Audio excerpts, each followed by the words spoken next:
Alright guys, so before we jump behind the wheel to drive the new BMW 4 Series Gran Coupe M440i, just wanted to give you a quick overview of the design.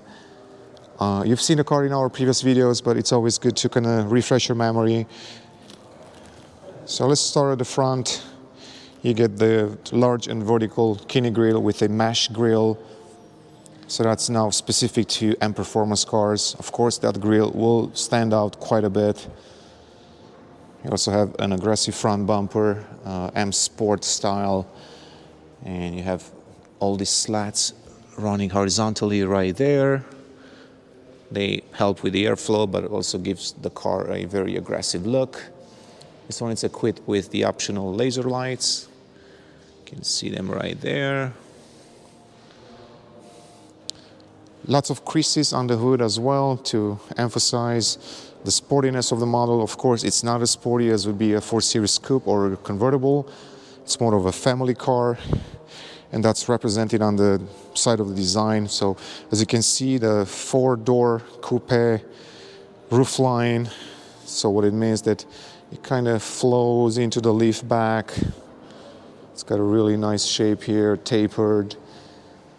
Flows nicely, so it's got that elegant look of a Gran Coupe, very luxurious too, but at the same time it looks sporty. Of course, it has frameless doors. That's always a nice touch, and for the first time you are getting some flushed handles. So the handles are flushed and they kind of flow nicely into the 2 creases on the car. M mirrors, which were usually reserved for full M cars, but now they're part of the M Performance family as well. Even though the roofline is coupe-ish, I was able to sit in the back. So I'm 6'2", 1.9 meters tall, and I still had about maybe 1.5 inches of headroom. So even if you're on the tall side, you should be able to fit in there. Let's move to the back. The lift back design. Of course, it has a nice trunk spoiler right there, specific to the M440i. You can see it on here too. So let's take a look at this one. A little bit more light. So you can see how kind of wide the car is. It's got a really nice stance. It's of course longer than the 4 Coupe. It's a little bit heavier, and I will talk about the driving experience next, so stay tuned for that. A carbon diffuser specific to, it's actually a plastic rear diffuser specific to M performance cars, and of course the blacked out exhaust pipes, the typical L-shaped taillights. They wrap around the car. And of course, this is a really nice side view of the car, or 3/4 view. You can see the nice lines. You can also see the design line, flying from here all the way to the front.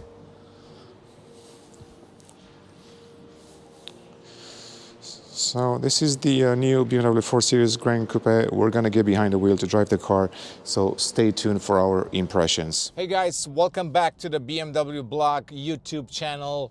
Thanks for watching us, first of all. We appreciate you very much. Thanks for subscribing to our channel. If you have not done so, please go ahead and do that.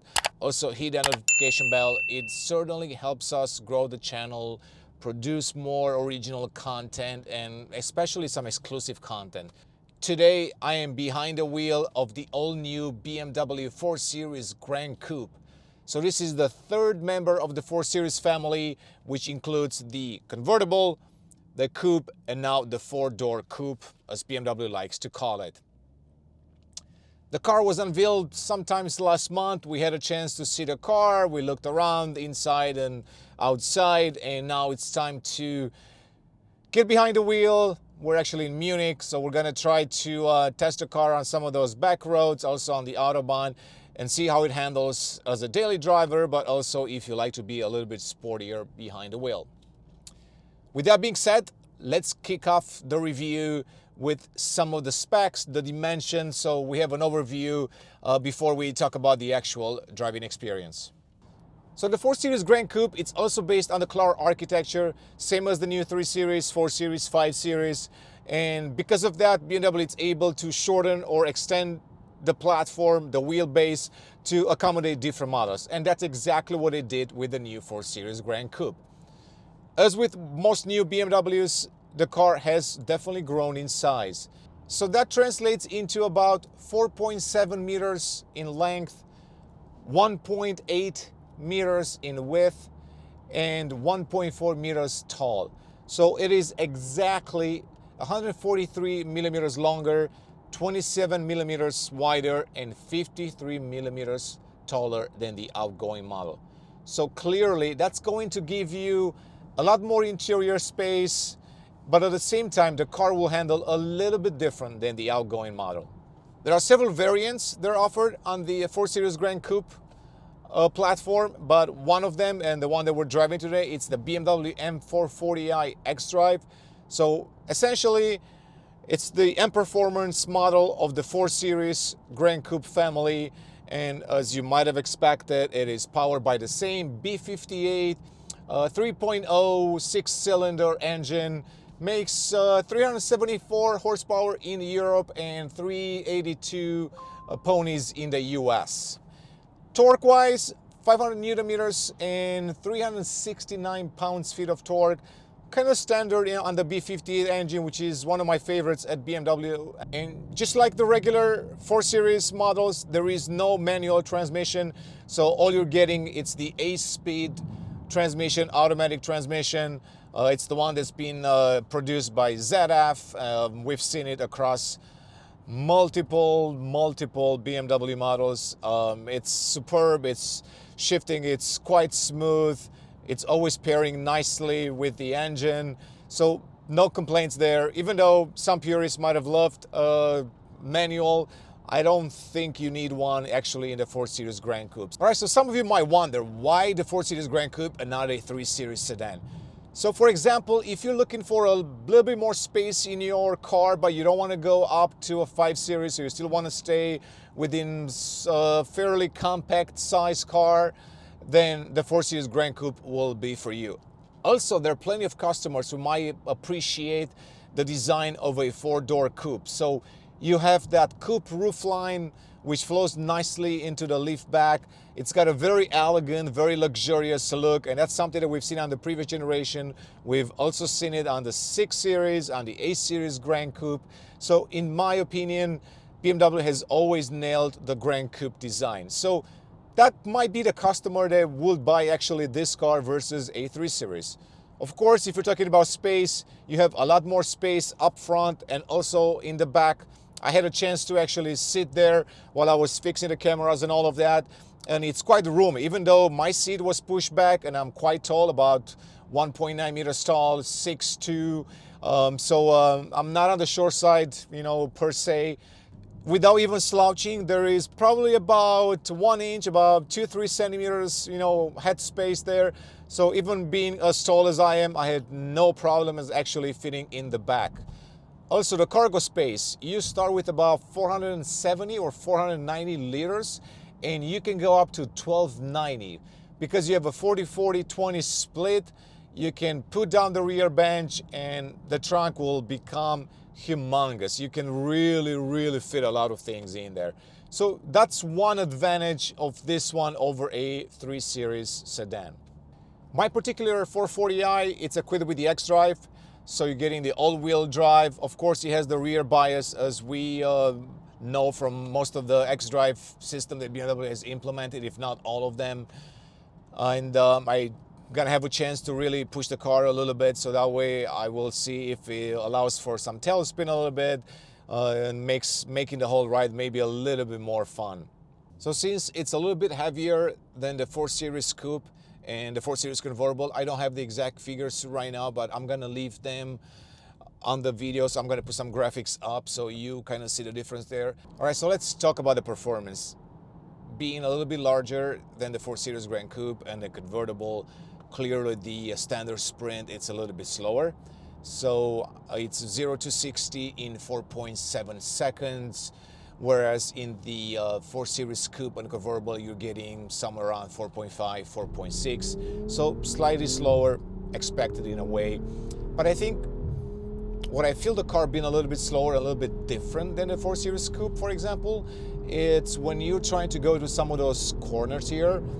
So the moment that you floor the car, you can feel that weight. So that additional weight, it's noticeable. It is not a huge difference in weight, but it's there and you feel it, especially when you corner a little bit and you see that weight just leaning towards left or right. So definitely more body roll than you would get in the 4 Series Coupe and even the 4 Series convertible. So it doesn't have the same sporty character they would have, you know, than the two other models would have, which is normal because in the end, they're meant to cater to a different customer. So they're not gonna be overlapping when it comes to cornering performance and lateral forces and G-force and all of that. But nonetheless, it is still an engaging car. The steering feels a little bit light and numb compared to the 4 Series Coupe and convertible, and that's because the car is a little bit heavier, it's a little bit longer. It was probably tuned different, so it doesn't have the same characteristics. Of course, I'm also driving right now in comfort mode, which is their softest mode, and that tells me once again that BMW has worked on their plan to have a wider range or a wider gap in between the comfort and the sport and sport plus. So if you want to change the character of the car, all you have to do is really just switch over to sport or sport plus, and you can customize some of those settings, but you will notice immediately that the steering wheel is a little bit sharper, the suspension is stiffer, there is a lot more boost in the engine, and the acceleration pedal, it's a little bit more sensitive to touch. So the whole car just sharpens up, and really nothing new. I mean, you've seen that in all the new BMWs.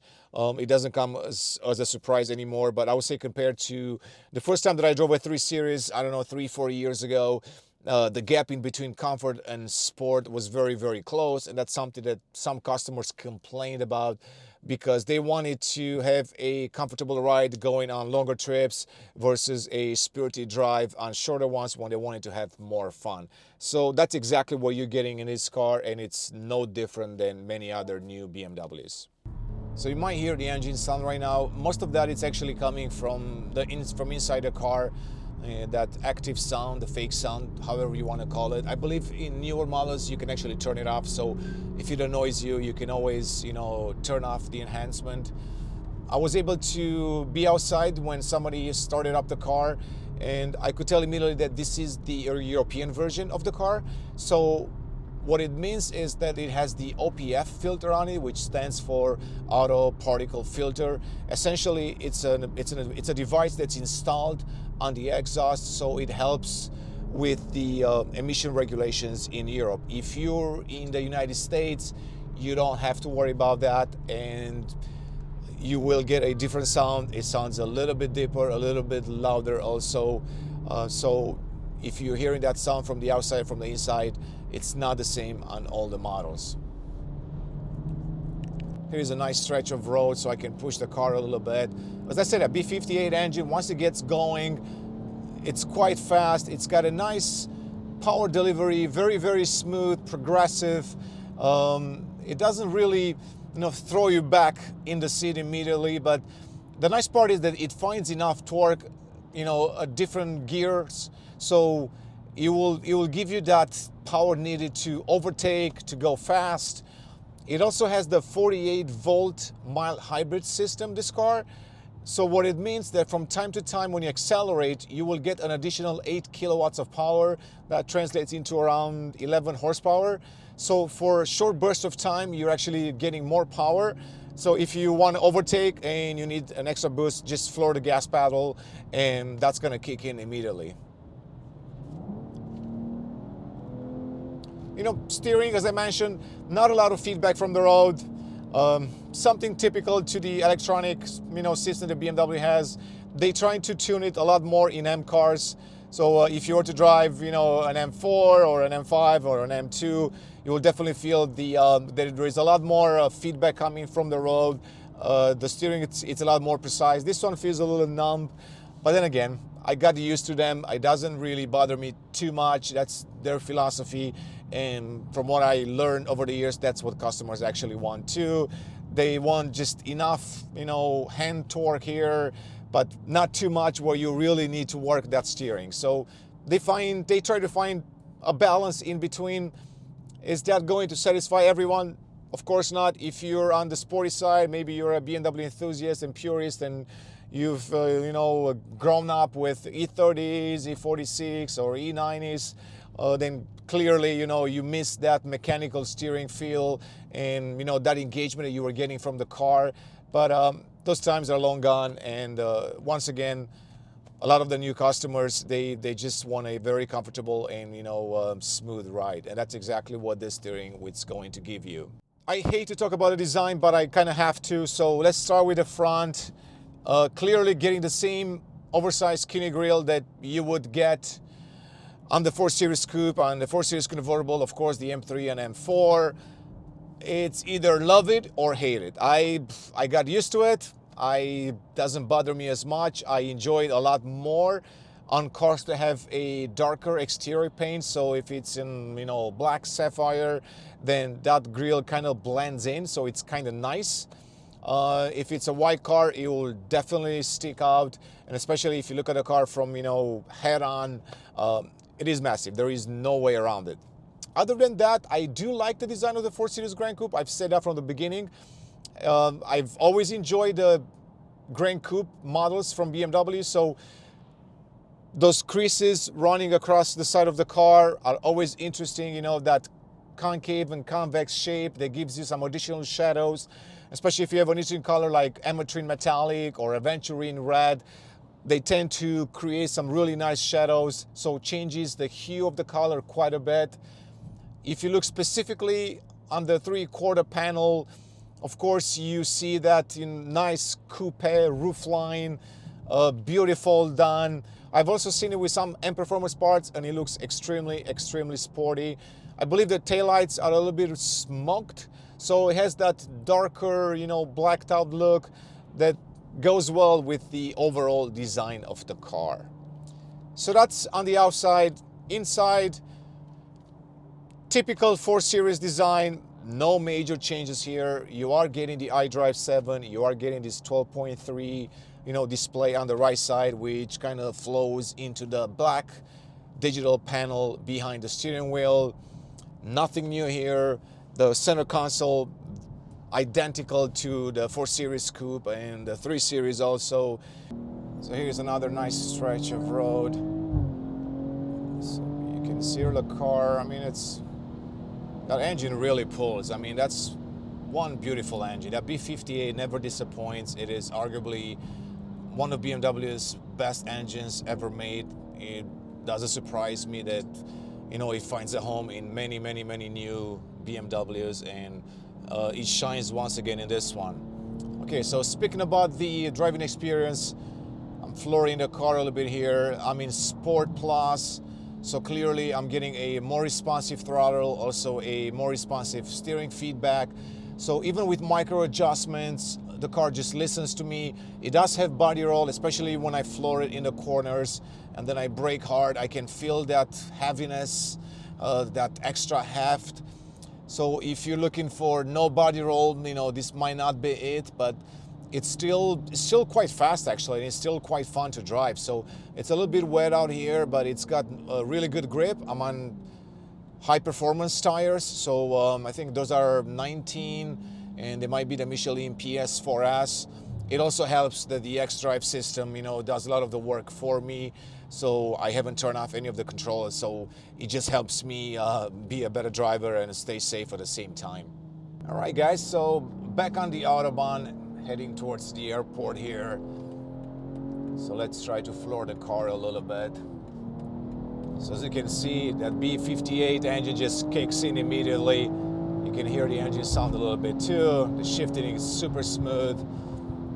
I truly love those brakes. You can really brake late. So again, this could be your Autobahn cruiser. It doesn't have to be always a sports car, but that's the nice part about some of those new BMWs. You can change their character. And clearly this one, it's more family oriented. So it's for someone that maybe has, small kids, or someone that doesn't want a touring or a sports wagon or an SUV. and they just want a lot more space in a very stylish and premium car, I think the 4 Series Gran Coupe, it's the car for them. Compared to the previous generation, it also feels more refined. You can tell that they haven't tinkered too much with the formula, just enough to make it better. So it retains the same spirit, the same driving capabilities, even better, I would say. And if you add the B58 engine, which is fantastic, you truly have a compelling product. So if I were in the market for a 4-door premium sedan, then I would say, you know, I would take a close look at the Gran Coupe, mostly because of the things I mentioned earlier, but also because of the extra space, the extra cargo space, and just because it looks better. To me, this one looks, despite the front grille, overall design, I like it a little bit better than the 3 Series sedan. The 3 Series sedan will always be a great selling BMW and one that will always do wonders for the company. But if you're looking for a niche car, for something a little bit different, then the 4 Series Gran Coupe, it's worth looking at. So with that being said, guys, thanks again for watching this video review. Truly appreciate it. I hope you enjoy this. As always, stay tuned for a lot more videos coming up. Please hit that notification bell and we'll see you soon. Thank you.